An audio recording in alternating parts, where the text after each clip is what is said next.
Okay, friends, if you're curious what I eat in a day as a 42-year-old wellness coach, I'm here to tell you I am not going to share that with you today for good reason. Today's video is going to be about exactly why this is a waste of your time, and this is actually counterproductive to reaching your goals. So if you're not already subscribed to this channel, go ahead and do so now. I share everything wellness for women over 40, everything from healthy recipes that are low glycemic, blood sugar friendly, high protein, to exercise videos, to educational videos about gut health, blood sugar regulation, hormonal balance, and all things wellness. So to start off, I am a woman who has been at this world of wellness in a very consistent manner. I'm talking probably 95% consistent every single day of my life. And I've been doing so since I was pretty much 19 years old, and I am 42 now. So this is never going to be an equal playing field if you do not have the exact body, the exact size, height, weight, body fat percentage, consistency, the exact same everything. Okay, so that's not possible. So the fact that we are so curious what one woman or man is eating in a day, when we are not that same exact body with the same hormones, the same gut microbiome, the same everything, and we are putting so much value in the amount of macros this person is eating versus what you are currently eating. How many calories do you eat to put on this amount of muscle versus what I am doing? What's your macro split? How many days a week do you exercise? All of that, okay? So the first thing I do feel I want to share about how you should compare your journey to the other person is where they're at in their hormonal journey, because what I did in my 20s and 30s is entirely different than what I do in my 40s. And when we're talking about the overall picture, we're looking at, are we fasting? And with fasting, that can be from dinner to breakfast. That can be an 8-hour window of fasting if you eat a very late dinner and you wake up very early and eat early. Or we can talk about a 16-8 where you're doing intermittent fasting more on that lean gain 16-8 window.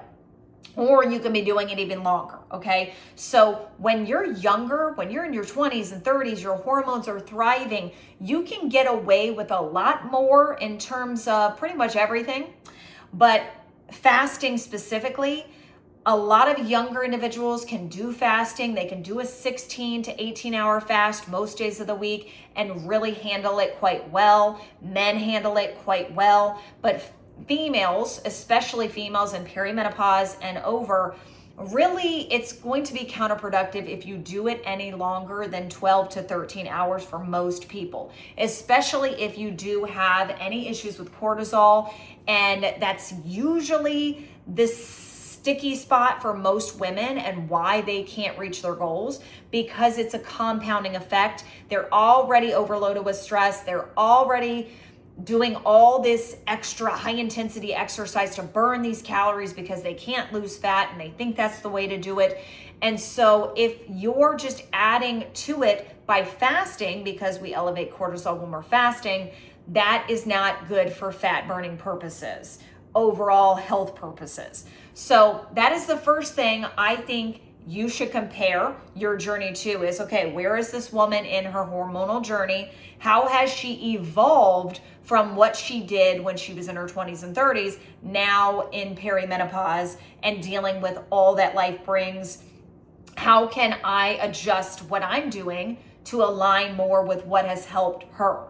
And so I always share those little tweaks I've made because I think it makes all the difference. And as I've been in this world of coaching over the last, I've been doing it 24 years now. So I've been working with all age groups, but now I focus on perimenopause and postmenopausal women.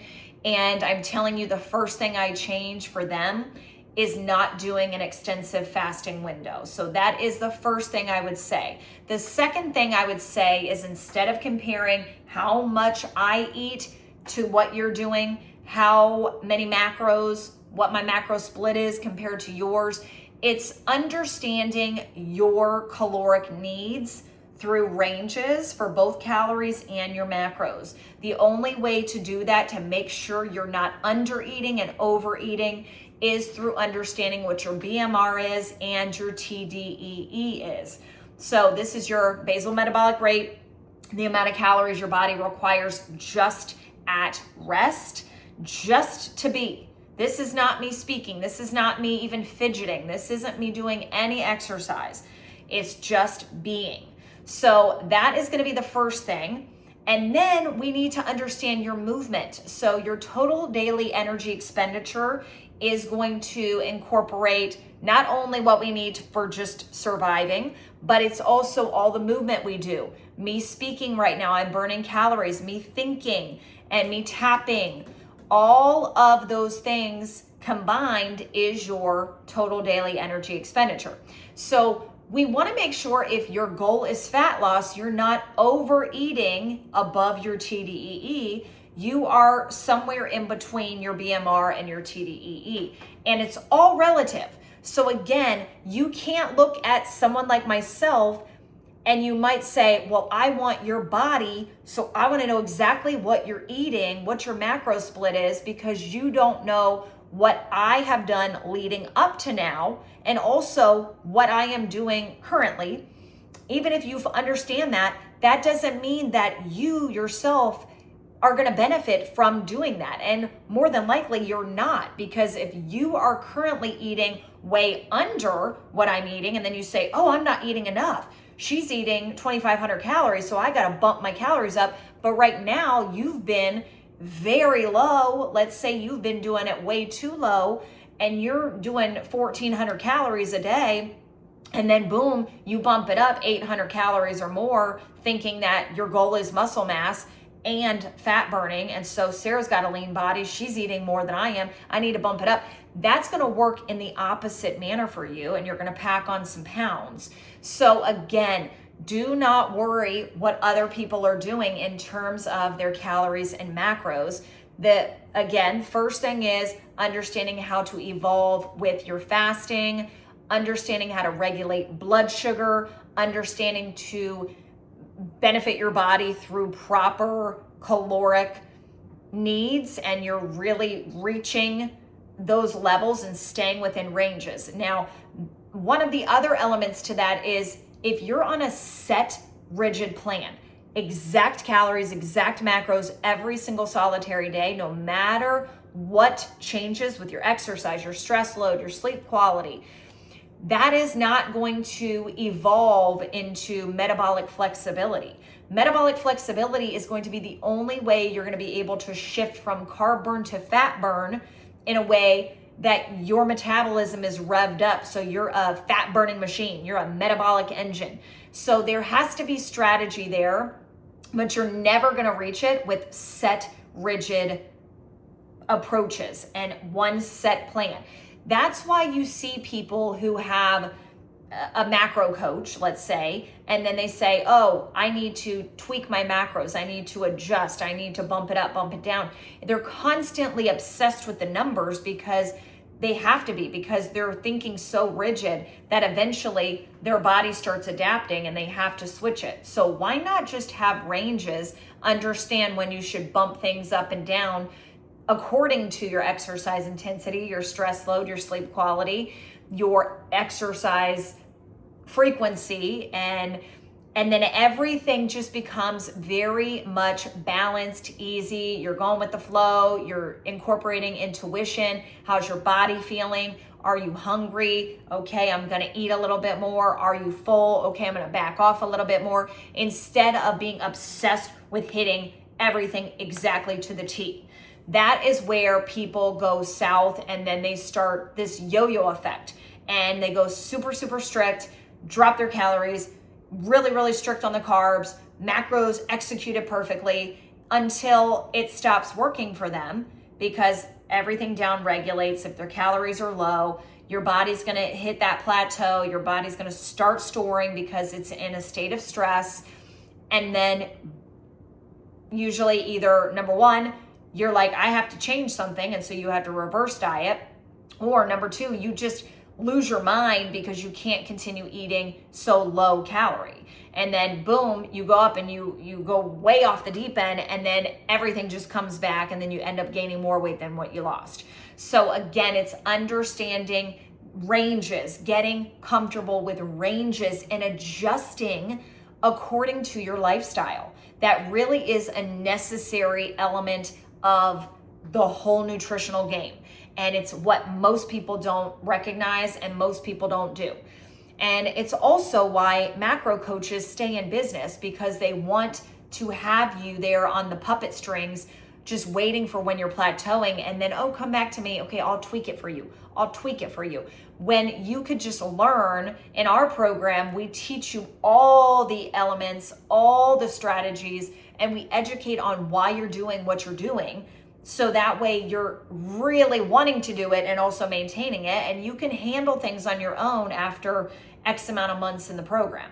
So those are the key elements, I would say. Now, supplementation is clumped into that nutritional programming as well. And again, what I supplement is not what you should supplement. Some of the things, absolutely. I think every woman needs to be taking a vitamin D3 K2 blend. If you're not doing the K2 along with the D3, definitely do. You're going to make sure that the calcium gets shuttled to the bones and doesn't linger in the bloodstream.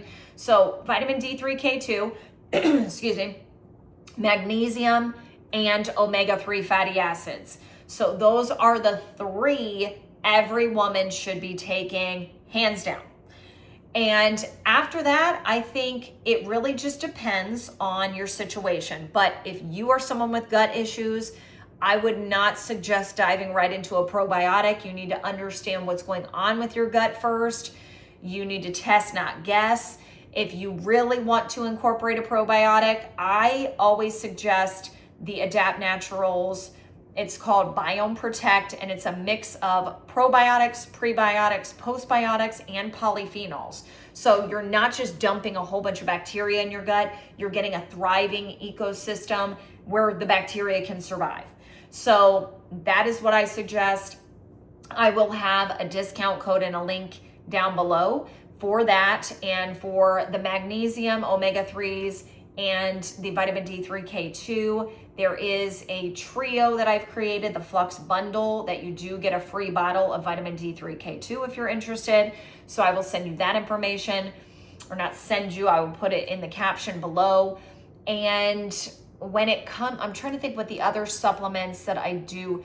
A good collagen, of course. I also use Adapt Naturals collagen. And then for women, as we get older, it's very important to, especially if you are fasting, to make sure to do essential amino acids in the morning. If you're working on a fasted state, it is absolutely crucial you incorporate essential amino acids before, during, and or after. You can do all three. You can sip on it all throughout, or you can have it before, you can have it after. But I definitely suggest, especially if you're 40 and up, to not work out in a fasted state unless you have the essential amino acids. But even then, if you struggle with cortisol issues, definitely eat some food before you train. And when it comes to supplements, just going back through all the things that I think, I really do believe creatine is one of the top dogs. So I am going to also link a document that will have some of my favorite things, because there's something for everything. And again, you don't have to do all of these things right from the very beginning. If you are not perfecting your nutrition, clean ingredients, blood sugar regulation at the forefront, and consolidating your meals, you should be eating full meals. You're not grazing. A little thing of berries and like a little bit of nuts is not a meal. So unless you have a crazy schedule to where, you're in the ER and you only have time to literally just get a couple handfuls of something, that is the only acceptable time that being a meal, okay? Otherwise, you should be eating 3 full meals in a day and call it a day. I mean, honestly, when we're eating all throughout the day, you are spiking insulin every single time you eat. When we're in the presence of insulin, we cannot burn fat efficiently. So if someone's telling you to eat 7 times in a day, yeah, it might work for a bodybuilder who's younger and who's executing everything and they've got a lot of muscle mass on their body. But if you are not at that point, I would definitely not suggest grazing throughout the day. I would definitely not suggest a low calorie approach. A slight calorie deficit, yes, but again, understanding your BMR, your TDEE. If this is all very overwhelming to you and you know that you do not want to count calories, you do not want to have to count macros forever, and you want to learn the methods I teach my clients, please drop interested in the comments below and I will send you information on this. Something that I'm very passionate about is having someone come into the program, they don't know what they're doing or they're obsessed with macro counting, but they hate doing it and they don't want to do it anymore. And then we teach them all the strategies to get away from that. But it takes time. There are phases in the program that will teach you how to transition away from the exact and think more in terms of ranges. So those are the key elements. And yes, I understand you might want to know, okay, what do you eat? Because you might be curious of recipes. You might be curious of, do they fast? Do they supplement? Do they take peptides? But do not start taking peptides if you are not executing your lifestyle changes perfectly, okay? You can get so much accomplished through eating clean, moving your body, really prioritizing sleep, reducing stress, dealing with stress better, and to add one more thing to the supplement list, getting functional mushrooms and adaptogens in somehow, whether you're drinking an ashwagandha tea, having a gummy, something. There's ashwagandha, lion's mane, reishi, a whole bunch of different great items that are going to help you with stress response improvement. There's different strategies you can do too with cold therapy, saunas, improving your circadian rhythm. All of that is going to help as well. Excuse me, I have a dry throat today. So again, just wanted to shed light on what I eat in a day, because people ask me that every single day, and it has probably been about a year since I posted that. And again, the key elements to understand is, should you be fasting? What that should look like, what your ranges should be. Is your blood sugar managed well? Are you eating gut-friendly foods and really doing your best to heal your gut microbiome? And also, are you incorporating hormonally balancing foods and supplementation to really feel your best self at this stage of the game? So again, thank you for tuning in. Subscribe if this information is valuable. We again talk everything wellness for women over 40. So click the save, the share, anything is helpful, greatly appreciated, and we'll talk soon.